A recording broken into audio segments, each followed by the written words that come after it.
Existe uma doença silenciosa que está destruindo uma geração inteira de homens produtivos.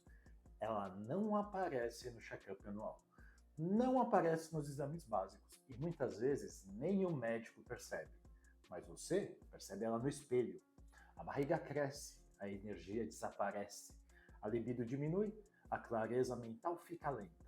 E o homem que antes era produtivo, competitivo e motivado começa a viver em modo de sobrevivência.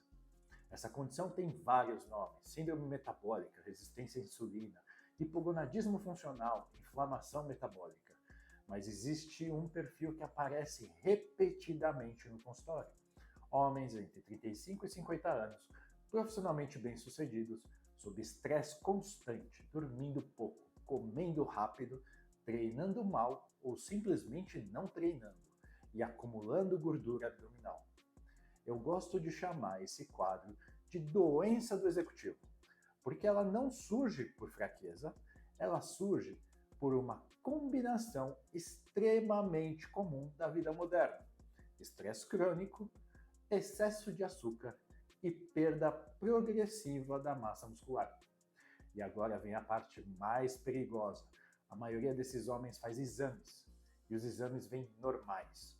Glicemia de jejum de 90, um colesterol razoável, passável, pressão está controlada, e o médico diz: tá tudo bem, mas não tá, porque existe um hormônio que sobe anos antes da glicose aumentar. Esse hormônio é a insulina.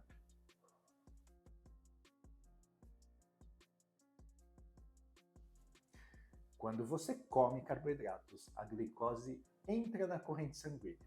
O pâncreas vai responder liberando insulina. E a função da insulina é muito simples. Ela pega a glicose que está circulando no sangue e coloca para dentro das células. Mas existe um problema. As células podem se tornar resistentes à ação da insulina. Isso acontece por diversos fatores: inflamação, excesso de gordura visceral, estresse crônico, privação de sono, sedentarismo. Quando isso acontece, o corpo precisa produzir cada vez mais insulina para manter a glicose aparentemente normal. Ou seja, o metabolismo começa a falhar silenciosamente e o pâncreas compensa produzindo mais insulina. E durante anos, às vezes durante décadas,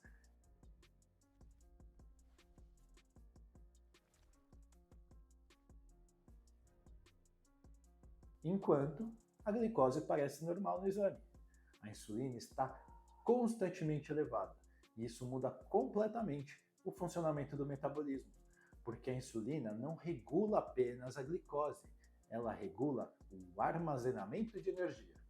Quando a insulina está elevada, três coisas acontecem simultaneamente: a queima de gordura é bloqueada, o armazenamento de gordura aumenta e o metabolismo começa a desacelerar. E esse é o primeiro passo para a doença metabólica moderna.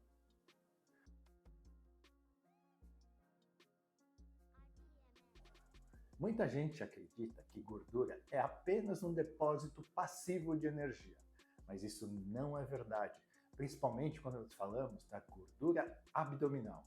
A gordura visceral funciona como um órgão endócrino e inflamatório. Ela libera moléculas inflamatórias chamadas citocinas. Entre elas temos o TNF-alfa, a interleucina 6, a proteína C reativa. Essas moléculas entram na circulação e começam a alterar diversos sistemas do corpo. O metabolismo piora, a resistência à insulina aumenta e o eixo hormonal masculino começa a sofrer.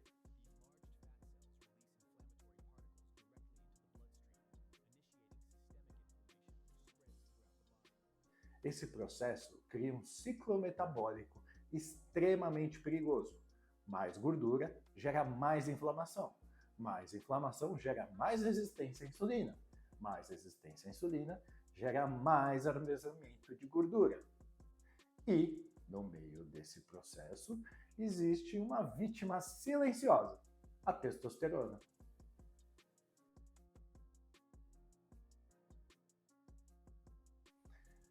A queda hormonal masculina raramente acontece apenas por envelhecimento.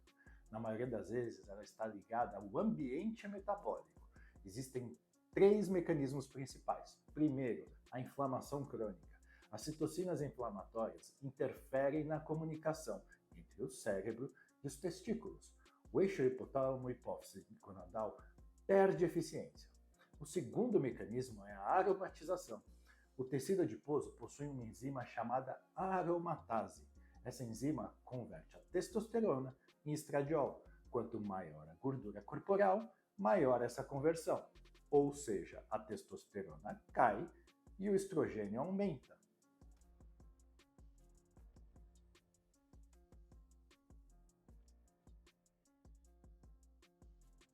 Terceiro mecanismo, disfunção mitocondrial. As mitocôndrias são responsáveis pela produção de energia celular. A inflamação crônica e o excesso de insulina prejudicam essa função. O resultado é algo extremamente comum no consultório: cansaço persistente, que não é preguiça, não é falta de motivação, é um metabolismo comprometido.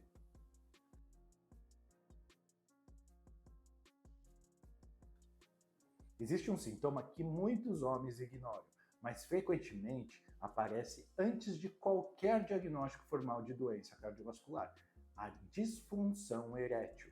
A ereção depende diretamente do fluxo sanguíneo adequado. Quando o endotélio vascular está saudável, ele libera óxido nítrico. O óxido nítrico relaxa os vasos e aumenta a circulação, mas a resistência à insulina provoca disfunção endotelial. Os vasos perdem elasticidade, a circulação piora e a ereção se torna mais difícil de sustentar.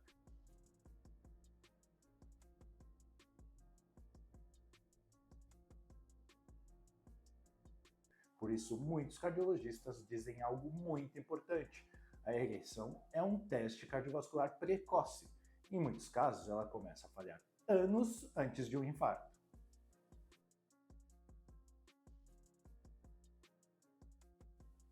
Quando homens percebem que estão engordando, perdendo energia, a solução mais comum é fazer cardio ou aumentar o cardio. Corrida, bicicleta, esteira. Essas atividades têm benefícios cardiovasculares importantes, mas elas não resolvem o problema metabólico central. Porque o maior consumidor de glicose do corpo humano não é o coração, nem o cérebro, é o músculo esquelético. Aproximadamente 80% da captação de glicose após uma refeição acontece no músculo. E isso depende de uma proteína chamada GLUT4.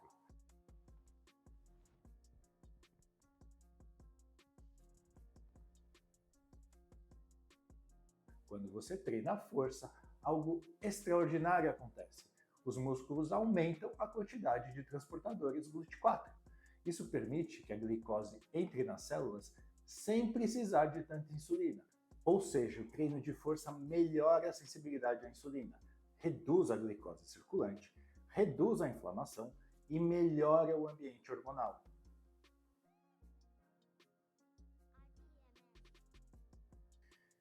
Existe uma forma extremamente poderosa para melhorar esse sistema: construir e preservar massa muscular. Músculo não é apenas estética, ele é um órgão metabólico. Ele regula a glicose, regula a inflamação, protege o sistema cardiovascular e preserva a testosterona. Por isso, a pergunta mais importante para a saúde metabólica não é quanto você pesa.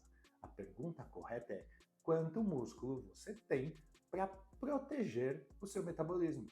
Porque no final, o que separa envelhecimento saudável da decadência metabólica não é apenas a genética, é a quantidade de músculo que você consegue preservar ao longo da vida.